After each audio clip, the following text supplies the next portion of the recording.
Bonsoir Joseph Stiglitz. Nice to be here. Merci beaucoup d'être avec nous ce soir sur France Info. On va parler de cette Europe qui vous inquiète. Vous y consacrez un nouveau livre qui paraît ces jours-ci. Mais quelques mots d'abord sur les États-Unis et cette campagne présidentielle absolument incroyable que nous suivons, nous aussi, ici en France. Trump, Clinton. Hillary Clinton vient de connaître un week-end difficile. Elle a eu un malaise, elle a attaqué aussi les électeurs de Donald Trump. Et puis Trump, lui, s'accroche dans les sondages. Franchement, Joseph Stiglitz, est-ce que Trump peut devenir dans quelques semaines président des États-Unis? C'est très peu probable. Il a une chance sur 3 ou 4 de gagner, mais c'est un petit peu comme de la roulette russe. On n'a pas envie de se tirer une balle dans la tête. C'est très inquiétant. Est-ce que ça va être une question de caractère, de tempérament, ou une question de programme, de sujet dans la campagne? Eh bien, les deux, mon commandant.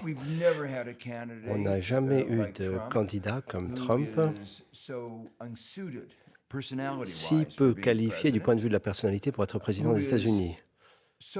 Voilà une personne totalement incompétente. Il ne comprend pas les dossiers, notamment les dossiers économiques. Il ne comprend pas non plus les dossiers en matière de sécurité. Nous n'avons jamais eu de candidat qui divise autant la société américaine. Dans tous les pays, me direz-vous, il y a des clivages. Mais un chef d'État, lui, se doit de réunir. Lui, il fait de son mieux pour créer des clivages dans la société américaine. On va suivre ça évidemment de près ces prochaines semaines. Mais si vous êtes là ce soir, Joseph Stiglitz, c'est pour parler de cette Europe qui vous intéresse tant.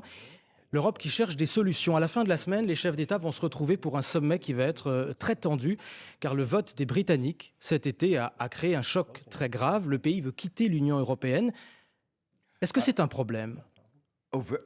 Ah oui, oui, c'est un problème.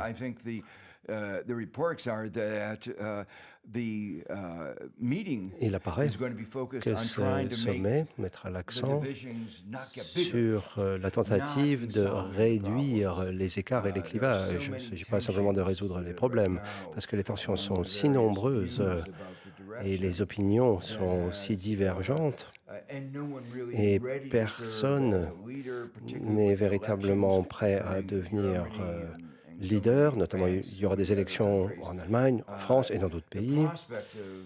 Donc la perspective d'avoir une orientation claire à l'issue de ce sommet, suite au résultat du référendum, eh bien c'est lié à la capacité qu'aura l'Europe à convaincre les Européens. Mais ce type de leadership, à mon avis, ne ressortira pas de ce sommet. Est-ce que quelque chose de positif peut sortir de ce vote britannique? Oh bah oui, il pourrait y avoir des conséquences positives. Le message est clair. L'Europe n'a pas su convaincre les citoyens britanniques qu'il y avait une certaine valeur, un certain intérêt à faire partie de cette Union européenne. Évidemment, moi je pense qu'il y a un grand intérêt à faire partie de l'Union européenne et j'espère que Juncker, qui a dit, eh bien, nous devons travailler davantage pour convaincre les citoyens européens que l'Union européenne peut leur apporter des valeurs en matière de solidarité. Le projet européen est très important. Il est nécessaire d'aller de l'avant, mais en toute responsabilité envers les citoyens européens. Donc on aurait espéré qu'il dise ça. Il va dire non, on va punir le Royaume-Uni. Voilà ce qu'a dit Juncker. Et comme ça, personne d'autre ne quittera l'Union européenne. Donc il joue sur la peur. C'est une très mauvaise attitude. Mais au même moment, le même Jean-Claude Juncker, ce président de la Commission européenne, va annoncer cette semaine qu'il veut plus d'investissements en Europe, public et privé, plus d'intégration aussi. Alors, il va sans doute peser ses mots, mais l'idée, c'est aussi de renforcer l'Europe pour sortir par le haut de cette crise. Est-ce que ça, pour vous, Joseph Stiglitz, ça peut être la solution? Oui, ça fait partie de la solution. Mais ce que j'explique dans mon livre, c'est que le problème fondamental de la zone euro, eh bien, c'est la monnaie unique, l'euro. Les réglementations, les institutions qui gèrent l'euro et les politiques qui sont menées, eh bien, ont entraîné la stagnation économique en Europe, l'incapacité à envisager une reprise après la crise de 2008, la crise de l'euro. Et du reste, l'Europe a de plus en plus de mal à réagir aux autres crises, notamment la crise migratoire. Mais vous y allez très fort quand même dans ce livre qui s'intitule L'euro, comment la monnaie unique menace l'avenir de l'Europe. Vous dites tout va mal en Europe, les résultats économiques sont lamentables. Vous êtes dur, Joseph Stiglitz. Well, I'm actually in many ways optimistic, À bien des égards, je suis optimiste aussi. as an economist, I look at the Mais en numbers. tant qu'économiste, je me penche sur les chiffres. Almost speak for Les themselves. chiffres parlent d'eux-mêmes, The pratiquement. depression Il y in a the une countries like dépression Spain en and, Espagne, Greece en and Grèce, Portugal au is Portugal. greater Eh bien, than cette the Great dépression Depression. est plus importante In qu'elle ne terms of l'était à the l'époque de la unemployment, Grande in Dépression. terms Du of the point de vue du decline in chômage, GDP, that's du point de just vue de what la the baisse numbers du say. PIB, eh bien, c'est les chiffres The qui fact expliquent that cela. the crisis Le fait began que la in crise a 2008 démarré in the en United States, 2008 aux but the États-Unis, United States has c'est une become chose, mais les in États-Unis recovery. connaît la And reprise Europe is désormais. still L'Europe, quant growing à elle, very connaît une anemically, basically croissance stagnation. anémique, c'est de la Those are stagnation. numbers that speak for Eh bien, encore une themselves. fois, les chiffres parlent But d'eux-mêmes. I argue that the Moi, mon fundamental point de vue, strength of c'est Europe que is la there. grande There's force no de l'Europe France is among existe. the La highest France productivity fait parts montre of the world. d'une des The question meilleures is, why is it productivités not au monde. working? Mais It's not the pourquoi people, la machine ne it's not the fonctionne-t-elle same pas? people that Ce pas were there les when gens, productivity c'est was les rising. mêmes gens qui étaient là It's lorsque not your natural la resources, productivité it's a not augmenté. C'est pas les ressources naturelles, c'est pas le capital physique, c'est une The seule chose, institution of the euro. l'institution de l'Europe, de l'euro, pardon. C'est ça le problème. Il y a quelques jours, plusieurs dirigeants de pays d'Europe du Sud, dont la France d'ailleurs, se sont réunis pour imaginer d'autres solutions et pour essayer de faire évoluer le fameux pacte, le pacte de stabilité et puis tout ce qui a suivi, la fameuse règle aussi des 3% de déficit. On parle de plus en plus de donner de la souplesse, de regarder les choses autrement. Est-ce qu'aujourd'hui, vu des États-Unis, et avec votre regard d'économiste, Joseph Stiglitz, il y a vraiment deux camps en Europe, le Sud, le Nord? Yes, very much, because Oui, that c'est view, tout à I fait think le I cas. agree with. I think that's good economics. They Je crois que le point de need vue que vous avez to décrit, stimulate the c'est une economy. bonne politique économique. Il faut stimuler l'économie. They need some other Il institutional faut reforms, like d'autres the common réformes deposit institutionnelles, par insurance, exemple un to système keep d'assurance money from dépôt going commun from the pour que l'argent poor countries, the weak countries, to the n'aille rich. plus des pays pauvres But vers les pays the riches. fact is that Mais Germany and some of the other la Northern European vérité nous countries montre que l'Allemagne et different d'autres pays economic du theory, Nord ont une autre a different théorie economic économique. philosophy. Ils ont une autre They philosophie. think Ces austerity pays-là brings pensent growth. que l'austérité peut Now, générer de la croissance. The scientific evidence Alors, in the il economics y a des profession is preuves scientifiques overwhelming. dans le domaine de l'économie Austerity has qui never démontrent le worked. contraire. L'austérité, ça n'a jamais Yet, marché. Germany Et continues to cependant, believe in it. l'Allemagne And continue that's à a croire à fundamental l'austérité. Et problem. ça, c'est un When you problème have one group of fondamental. countries Lorsqu'il y a who un groupe de believes pays that there qui is one pense recipe for qu'il y a growth, une recette à la and the croissance other who et think qu'il y a it's un just autre the groupe qui pense que opposite. c'est la But it'd be recette very contraire qui doit hard s'appliquer. to get C'est très difficile any economic d'arriver policies à une and politique structure that will work ou à une structure économique for everybody. qui pourrait fonctionner pour tout le monde. Mais Joseph Stiglitz, cette Allemagne dont vous dénoncez la vision, cette Allemagne, elle reste la première puissance économique d'Europe. Est-ce que ce n'est pas les Allemands qui ont raison? Well, actually, one of the things I point out in my Eh book bien, dans is mon that livre, j'explique if you graded que Germany, si on notait not on l'Allemagne, the curve, non pas but absolutely, its performance is de, not very de good. façon Its relative, mais de growth has façon really dans l'absolu, eh been, bien sa I would performance say, n'a pas été formidable. Moi, D. je Basically donnerais graded, D. A, B, C, Voilà, D. donc It's elle n'aurait pas la not moyenne. very good. And at the bottom, Piètre it's performance. even worse. Et So the il y a idea pire, that certes, mais bon, Germany is a model for success is quand wrong. on pense que l'Allemagne est un But there's another modèle de thing that's succès, wrong on with a the tort. German Mais il y a une autre view, chose qui ne va pas dans le which point de is vue allemand. their success has been Le partly succès de at the expense l'Allemagne of everybody else. s'est fait en partie They au talk détriment about des autres. They have a surplus. Il y a un excédent en The Allemagne. basic law in economics, La loi de everybody base de agrees, if l'économie, one country c'est que exports s'il y a un more pays than it qui imports, exporte plus qu'il n'importe, some other country eh bien, imports il y a d'autres more than pays it qui exports. importent plus qu'ils n'exportent. So Ça, c'est une their évidence. model of Donc, having a le modèle surplus allemand de l'excédent n'est pas un modèle qui peut fonctionner pour tous les pays européens. Ça ne peut pas marcher à l'échelle mondiale. Par conséquent, ça ne crée pas la fondation qui pourrait susciter une émulation de la part des autres. Dans votre nouveau livre, vous envisagez plusieurs solutions pour que l'Europe sorte de cette période, sorte de ces difficultés. Quelle est la solution la plus réaliste parmi ces solutions?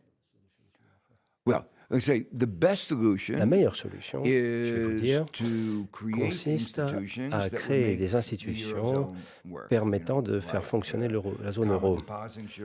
Un système commun de dépôt d'assurance, une union bancaire. Il faut mettre ça en place rapidement, des euro-obligations.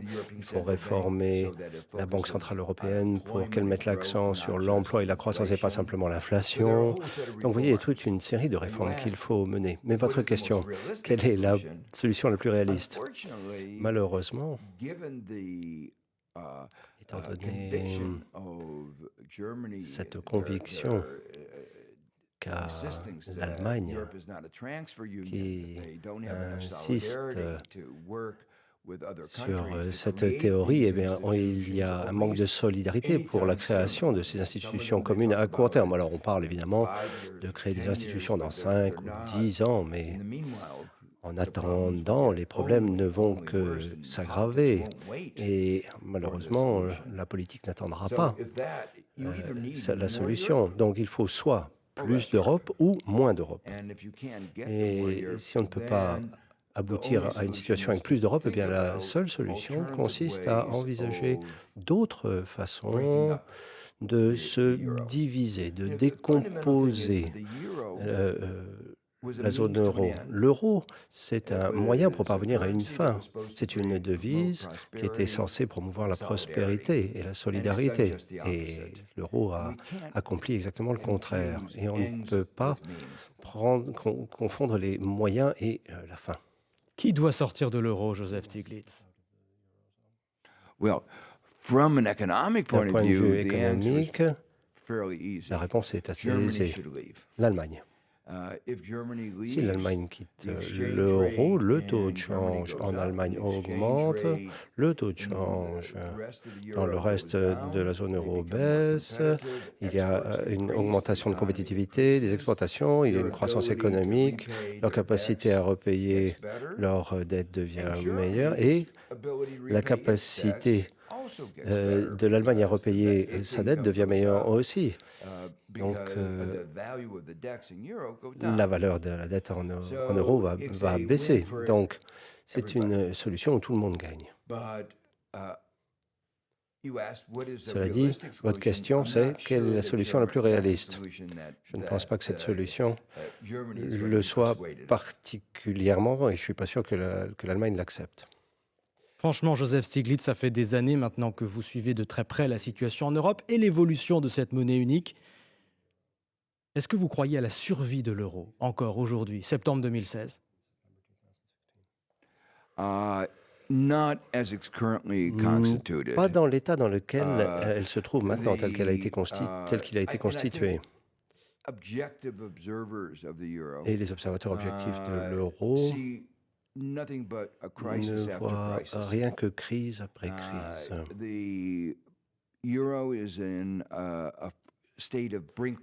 L'euro est à la limite de l'effondrement, dans une situation très risquée. Et lorsque l'on passe de crise en crise, lorsqu'on est dans une situation où on prend des risques comme ça, eh bien, l'effondrement peut être possible. Évidemment, il y a quelque temps, on a parlé de la crise grecque.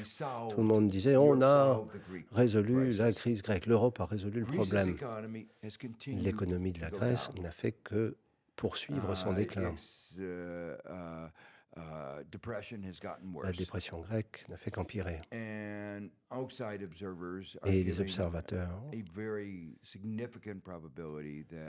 pensent qu'il est très probable que la crise grecque reviendra.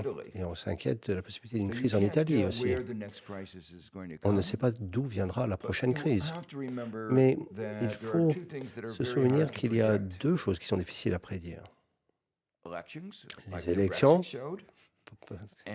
Donc le Brexit en est la preuve et l'instabilité des marchés financiers. Si les marchés financiers pensent qu'il y aura une crise, eh bien, ils peuvent créer ce problème, cette crise. Et le fait qu'il y ait cette fragilité inhérente à l'euro, cela ne fait que renforcer cela. Joseph Stiglitz, merci beaucoup d'être passé par le studio de France Info. Votre nouveau livre s'intitule « L'euro, comment la monnaie unique menace l'avenir de l'Europe ». Il paraît aux éditions Les Liens qui libèrent. Merci à Xavier Combe aussi qui a traduit vos propos ce soir. Well, thank you very much.